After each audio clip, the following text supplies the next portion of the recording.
未来5年之内，我们会吃掉国际这些现在的这些所谓的大牌的50%以上的份额。这个份额是指的哪个部分？大排量这一块？大排量这块。是的，就是杜卡迪啊、凯旋啊、奥古斯塔啊、本田啊、雅马哈、川崎啊、铃木啊这些。中国的张雪机车横扫葡萄牙，把百年豪门杜卡迪、雅马哈按在地上疯狂摩擦。一个湖南农村出来的修车学徒，凭什么掀翻全球摩托车霸权桌子啊？大家好，我是小懒。今天呢，咱们就聊聊这出让全世界怀疑人生的黑马奇迹啊。这2天啊，那不管是玩摩托的还是不玩摩托的，估计都被一条热搜给刷屏了。就是咱们中国摩托车在欧洲把老外干趴下了。说实话吧，虽然我不懂机车，但是我看完视频，我也觉得太解气了呀。奔向你梦想中梦想的再见，今天晚上让我们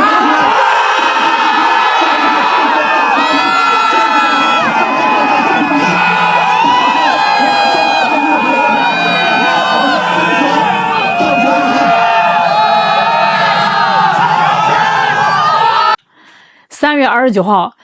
在葡萄牙那条弯道极其阴损，号称是赛车手噩梦的著名赛道上，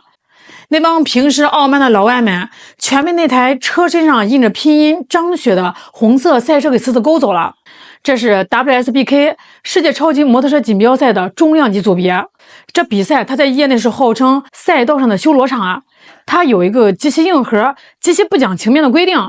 就是所有下赛道的赛车，那必须得是你这个店里面能买到的量产车。你只能在这个底子上去做这个轻度改装，谁的发动机更抗造，谁的车架子更稳，谁的电控系统更聪明，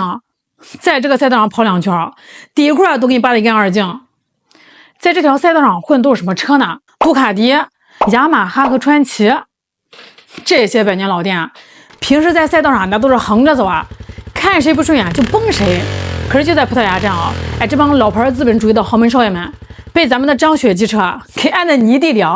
抽了一顿响亮的莲花大巴掌。双回合比赛张雪机车连下2城，直接包揽了2个冠军。更恐怖的是在其中的一个回合，张雪机车的赛车领先第2名整整4秒钟。朋友们，在赛车这种按 0.01 秒来算输赢的极限运动里4秒钟是什么概念呢？那就相当于你都已经冲过了终点线，停下车点上一根烟抽2口，回头一看，第2名呢才吭哧赶过来。这哪是比赛啊，这就是彻头彻尾的降维打击啊！那比赛一结束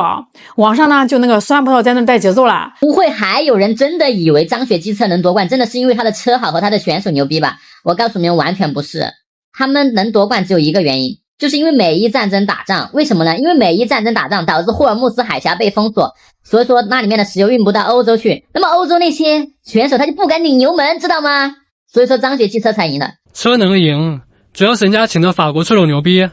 羊还让会念经吗？哎呦喂，你当这是跑马拉松呢全靠2条腿这是赛车呀！你就是把当年那个车神舒马赫摩托之神罗西全部请过来你给他们一人发一辆这个送外卖的电动车，他们就算把这个油门给拧烂了他也跑不过人家杜卡迪的 V4 跑车呀。在这个极其硬核的 WSBK 赛场上只有这个车子的性能拉满，发动机的马力足够狂暴，车架的极限足够深不可测，才能让这个顶级的车手做到人车合一法国车手呢，他确实是牛，但这个军功章里咱们国产赛车的硬核实力，那绝对是要占碾压性的大头的呀。老外们打死也想不通，这从哪儿冒出个中国牌子呀？前几年呢还在造代步车呢，怎么今天就骑到我们脖子上了呀？那聊完赛场上的狂飙，咱得聊聊赛场外，就是一出比好莱坞商业大片还要解气的资本大戏。今年的3月6号，杭州、金华2家背景极其雄厚的浙创基金火速入场，砸了真金白银进去。浙江资本这边抄底绝对是在飞机起飞的前1秒硬生生挤上头等舱。那为啥浙江国资他非要压住张雪这个外地穷小子呢？2025年这张雪机车他全年是亏损的，亏了2200多万但是他在这一年的研发投入竟然高达近7000万这研发占比达到了恐怖的9%以上。这是个疯子呀！宁可当裤子，宁可亏损的底朝天，也要把钱全砸进核心技术研发里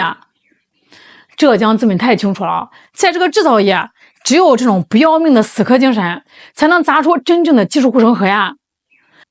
那说到这儿，咱们就必须得聊聊这个把世界巨头拉下马的狠人张雪。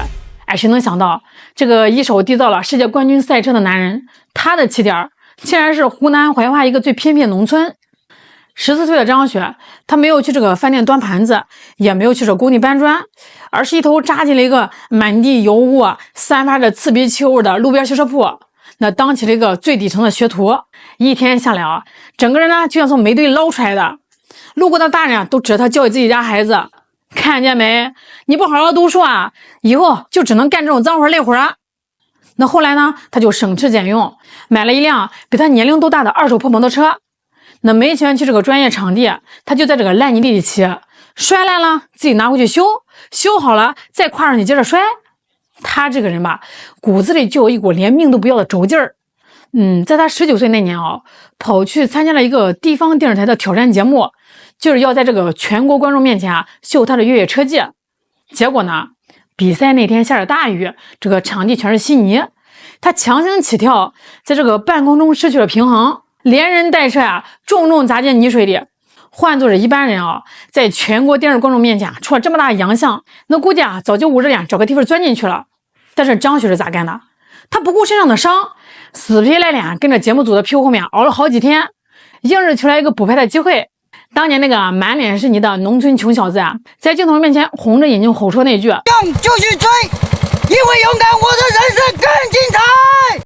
很多人当时以为呢，这就是个滑稽的笑话。但是岁月如梭，谁能想到10几年前那句中二的狠话，如今全变成了劈向世界顶级赛场的刀光剑影